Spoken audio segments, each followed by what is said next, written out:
तो good morning, कैसे हैं आप सब। उम्मीद करते हैं कि आप सब बहुत अच्छे होंगे। तो मैं भी बहुत अच्छी हूँ। और अभी रोशन जी बार बार कॉल कर रहे हैं, बोल रहे हैं आने के लिए, क्योंकि हमारा जो मूवी बना रहे हैं उसमें मेरा रोल है।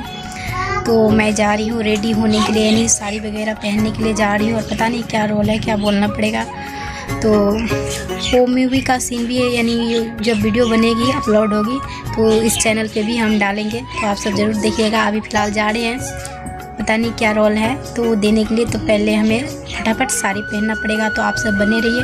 जा रहे हैं हम साड़ी पहनने के लिए, यानी तैयार होने के लिए, उसके बाद मिलते हैं। तो चलिए जा रहे हैं, क्या रोल है वो तो वहाँ जाकर पता चलेगा। और वैष्णवी को भी लेकर जा रहे हैं। आप सब बने रहिए हमारे ब्लॉग पे।